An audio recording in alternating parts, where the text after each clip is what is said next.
बिहार में विधानसभा चुनाव होने वाले हैं और कभी भी चुनावी बिगुल बज सकता है। ये चुनाव यूं तो नीतीश कुमार का इम्तिहान है, लेकिन सच्चाई ये है कि यहां विकास के सबसे बड़े ब्रांड एम्बेसडर हैं प्रधानमंत्री नरेंद्र मोदी। थोड़ी देर में प्रधानमंत्री नरेंद्र मोदी बिहार को सौगातों की एक तीसरी किस्त सौंपेंगे। प्रधानमंत्री कोसी रेल महासेतु का उद्घाटन करेंगे और 12 रेलवे परियोजनाओं की भी शुरुआत करेंगे। 1.5 दशक में ऐसा पहली बार है कि नीतीश कुमार ने भी मोदी को अपना बिग ब्रदर मान लिया है। यह नीतीश कुमार की मजबूरी है कि सत्ता में वापसी के लिए उन्हें भारतीय जनता पार्टी के दामन का साथ चाहिए। मगर बिहार में आगे जो चुनाव होने वाले हैं उसमें किस तरह की सियासत है यह भी समझिए। सियासत के फॉरवर्ड स्ट्राइकर हैं प्रधानमंत्री नरेंद्र मोदी और उनकी रणनीति के तहत ही बिहार में चुनाव होने वाले हैं। देखिए हमारी ये खास पेशकश।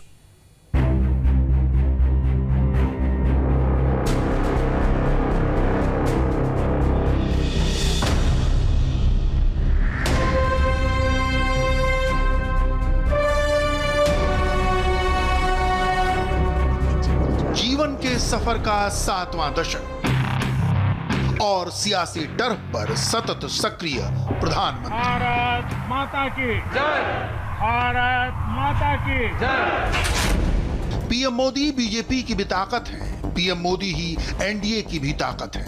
इसे समझना है तो चलिए बिहार, जहां सर पर खड़े हैं विधानसभा चुनाव। 1.5 दशक की एनडीए की सत्ता में बिहार के नायक नीतीश कुमार ही रहे, मगर 3 बार की एंटी इनकम्बेंसी ने नीतीश का ग्राफ बहुत नीचे गिराया है। नीतीश की लोकप्रियता बहुत घटी है। सत्ता के लिए नीतीश के फ्लिप फ्लॉप ने उनके प्रति जनता का भरोसा घटाया है। लिहाजा कल के नायक नीतीश आज महानायक मोदी की शरण में है। कोरोना काल न होता तो मोदी आपको बिहार में ही दिखते।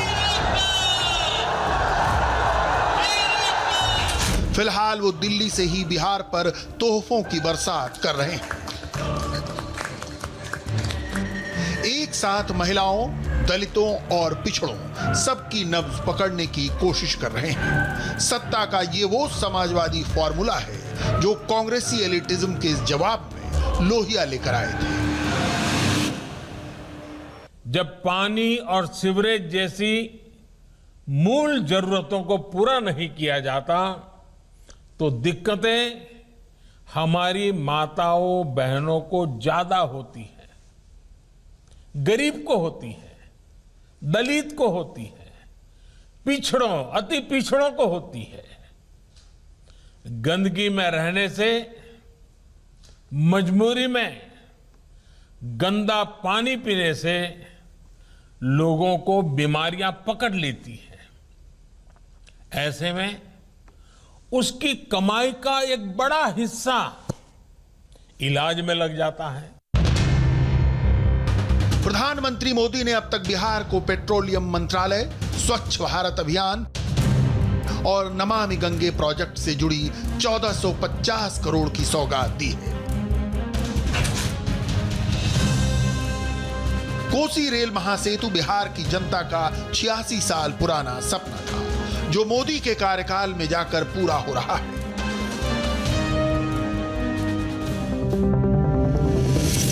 दो किलोमीटर के इस रेलवे ब्रिज की लागत 516 करोड़ आई है। इंडो नेपाल बॉर्डर से सटे इस रेलवे ब्रिज का रणनीतिक महत्व है। कोरोना काल में घर लौटे प्रवासी मजदूरों को भी इसमें काम मिला। सालों के भ्रष्टाचार की मारी बिहार की जनता बेचारी चुनाव से पहले सिर्फ शिलान्यास देखने की आदी थी। सचमुच का विकास, उद्घाटन और लोकार्पण का दर्शन उसे मोदी करा रहे हैं। बिहार में इतनी तेजी से काम होगा, काम शुरू होने के बाद पूरा भी होगा, इस बात की कल्पना भी 1.5 दशक पहले नहीं की जा सकती थी। लेकिन नीतीश जी के प्रयासों ने, केंद्र सरकार के प्रयासों ने ये सच कर दिखाया है।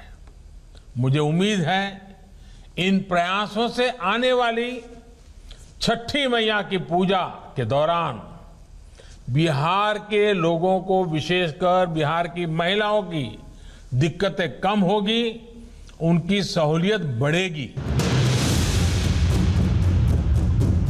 बिहार वो राज्य है जो देश का पॉलिटिकल मूड समझता है। जब पूरा देश मोदी के नाम पर मुहर लगा चुका था, बिहार ने विधानसभा चुनाव में मोदी को सर्वोच्च नहीं माना। 2015 में बिहार की सत्ता में बीजेपी अकेले दम वापस नहीं लौट सकी, मगर वक्त का पहिया ऐसा घूमा कि अब नीतीश को मोदी से ही मदद की दरकार है।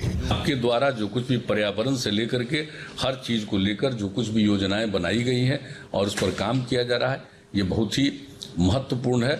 और हम लोग इतना ही आश्वस्त करेंगे कि बिहार में जब ये काम शुरू हुआ है तो धीरे धीरे लोगों को इन सब बातों के बारे में अब जागृति आने लगी। सुविधाएं लोगों को मिलनी चाहिए और ये कोई मामूली बात नहीं है कि ये सुविधाएं आपके द्वारा भी प्रदान जो की गई हैं, तो इसके लिए हम हृदय से धन्यवाद देते हैं और आपको इतना ही आश्वस्त करेंगे कि बिहार में जो योजनाएं हैं आपकी, उन योजनाओं को ससमय पूरे तौर पर यहाँ क्रियान्वित किया जाएगा। प्रधानमंत्री मोदी ही इस बार बिहार चुनाव के ब्रांड एम्बेसडर हैं। नीतीश ने भी उन्हें बिग ब्रदर मान लिया है।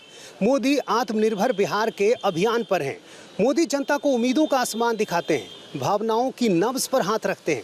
मोदी के पास बिहार को उसका खोया गौरव लौटाने का संकल्प है।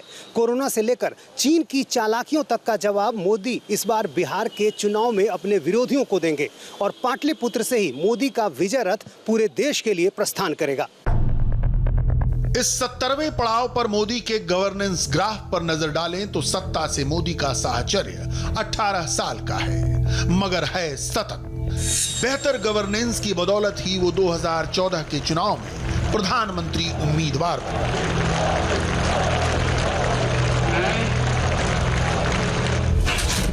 दो 2014 में बीजेपी ने मोदी के नाम पर चुनाव लड़ा और पार्टी ने अकेले दम 282 सीटें हासिल की। 2019 की जीत के साथ मोदी का कद और बड़ा हो गया। एंटी इनकम्बेंसी हवा हो गई। अकेले बीजेपी को 303 सीटें हासिल हुई, पहले से भी 21 ज्यादा। अब कयास 2024 के हैं। 2024 में क्या होगा? किसी सियासी शख्सियत के लिए ऐसी मसीहाई दीवानगी दुर्लभ है।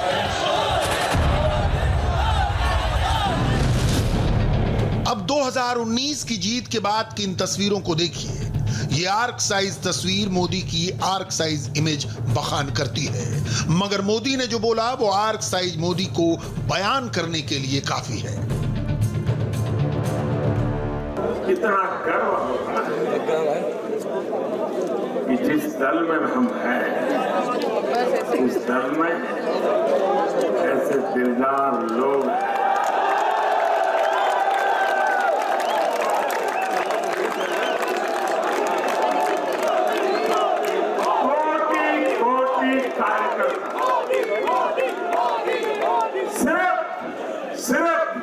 सिर्फ एक ही भाव, भारत माता की और कुछ नहीं। 2020 का साल ढलान पर है और 2024 अभी 4 साल दूर। इस बीच सत्ता के कई सेमीफाइनल खेले जाएंगे। सत्ता के इन सेमीफाइनल्स में ही तय हो जाएगा कि 2024 में मोदी की वापसी कैसी होगी।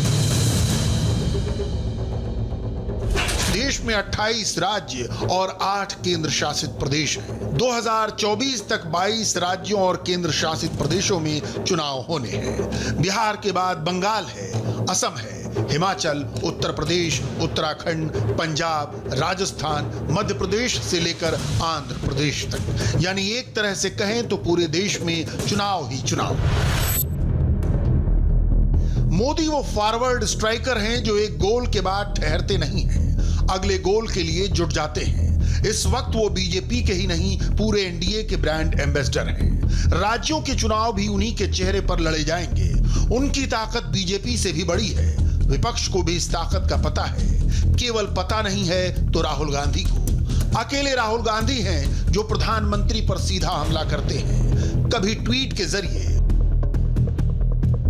तो कभी वीडियो मैसेज के जरिए। कौन जिम्मेदार है? मगर उनकी ही पार्टी में इन हमलों को लेकर दो राय है। कांग्रेस कार्य समिति में इस पर बहस तक हो चुकी है कि प्रधानमंत्री पर सीधा हमला उल्टा पड़ सकता है। जून में कांग्रेस वर्किंग कमेटी की बैठक में सुझाव आया कि मोदी पर हमला न किया जाए। पीएम मोदी की बजाय उनकी सरकार की नीतियों को निशाना बनाना चाहिए। मोदी को निशाना बनाते ही कांग्रेस अपने मूल मुद्दों से भटक जाती है। हालांकि इस सुझाव ने राहुल गांधी को नाराज कर दिया। महासचिव प्रियंका गांधी ने भी कहा कि मोदी से अकेले राहुल ही लड़ते दिखते हैं। मामला गांधी परिवार का था, इसलिए नाराजगी देखकर कांग्रेस के नेता बैकफुट पर आ गए। कुछ लोगों ने अपनी परिवार भक्ति में राहुल गांधी का समर्थन भी किया। दरअसल इस विरोध से राहुल मोदी के बरक्स खुद को खड़ा करने की कोशिश करते हैं, मगर उनका ये दांव खाली जाता है। मोदी और राहुल की तुलना पर मशहूर पॉलिटिकल कॉलमिस्ट स्वामीनाथन अंकलेश्वरिया अय्यर की टिप्पणी भी गौरतलब है। नरेंद्र मोदी बीजेपी की सबसे बड़ी ताकत है, जबकि राहुल गांधी कांग्रेस की सबसे बड़ी कमजोरी। कोरोना काल में दुनिया के बड़े बड़े लीडर्स की साख धूल में मिल गई। एक तरफ अमेरिका के राष्ट्रपति डोनाल्ड ट्रंप चुनाव टालने की फिराक में थे, तो वहीं दूसरी तरफ चीन के राष्ट्रपति शी जिनपिंग सरहदों पर दूसरे मुल्कों से पंगा ले रहे थे, फिर चाहे भारत हो, ताइवान या फिर साउथ चाइना सी। लेकिन भारत के प्रधानमंत्री नरेंद्र मोदी इकलौती एक ऐसी शख्सियत थे जिनके पीछे पूरा मुल्क एक साथ खड़ा था। मोदी है तो मुमकिन है, बीजेपी का ये चुनावी नारा था, मगर ये जनता की भावना है। पॉलिटिकल पार्टियों के जुमले में जनभावना ही अभिव्यक्त होती है।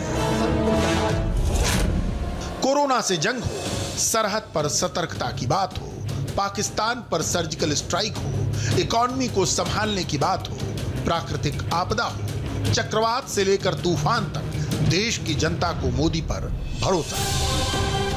आम जनता को यही लगता है, अगर सत्ता की बागडोर मोदी के हाथ में है तो मोदी सब संभाल लेंगे। इसीलिए मोदी बोलते हैं तो सुने जाते हैं, क्योंकि वो एक भरोसा जगाते हैं।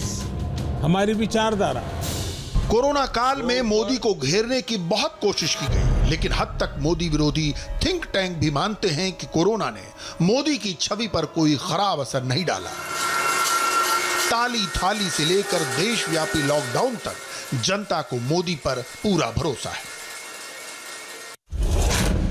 जैसे आप मुश्किल में ईश्वर में यकीन करना बंद नहीं करते, उसी तरह कष्ट में होते हैं तो दिल में बसे मसीहा को बर्खास्त नहीं करते। आपका भरोसा और बढ़ जाता है। ईश्वर आपको बताता है कि ये कष्ट आपकी बेहतरी के लिए है। ये कांटों भरा रास्ता आपको मुक्ति के मार्ग की ओर ले जा रहा है, और इस रास्ते पर कामयाबी की मंजिल तक ईश्वर ही पहुंचाता है। जिस समय मोदी ने रोज कमाने खाने वालों की मुश्किलों का हवाला दिया था, तब उन्होंने इसे तपस्या का नाम दिया। मतलब ये कि मुश्किल एक बेहतर भविष्य के लिए है। ठीक इसी तरह मोदी ने नोटबंदी को भ्रष्टाचार के विरुद्ध यज्ञ की संज्ञा दी थी।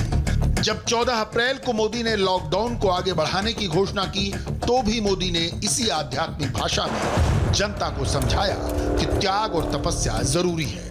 गांधी ने लोगों को यकीन दिलाया था कि भारत तभी स्वाधीनता हासिल करेगा जब लोग बलिदान देंगे और स्वयं का शुद्धिकरण करेंगे। गांधी के सत्याग्रह की यही बुनियाद थी। गांधी की ही तरह मोदी लोगों को बताते हैं कि वो जनता के बलिदान, तप और त्याग से एक आत्मनिर्भर भारत का निर्माण करेंगे। मोदी 70 साल के हो गए हैं, मगर 70 साल के अटके लटके वादे पूरे किए हैं। कश्मीर से धारा 370 का खात्मा हो या राम मंदिर निर्माण का वादा, जिसका शिलान्यास पूरी सनातनी परंपरा से मोदी ने खुद किया।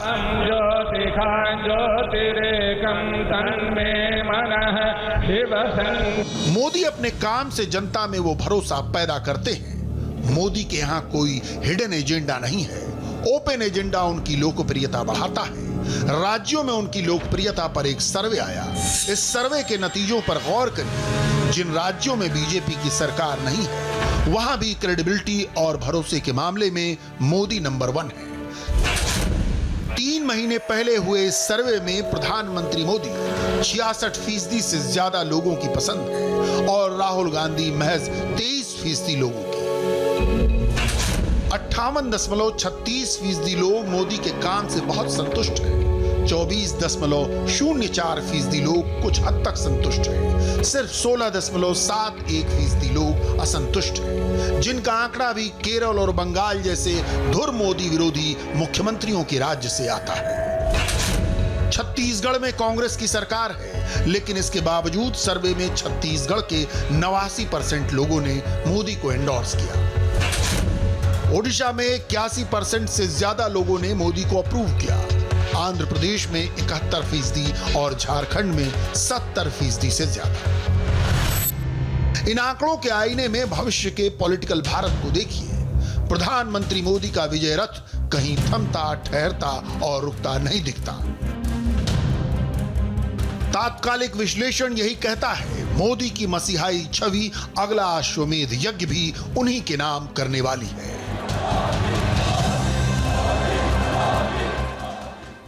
थोड़ी देर में प्रधानमंत्री नरेंद्र मोदी कोसी रेल महासेतु का उद्घाटन करने वाले हैं। आपको इस कार्यक्रम में ले चलेंगे। लौट कर आते हैं बस एक छोटे से ब्रेक के बाद।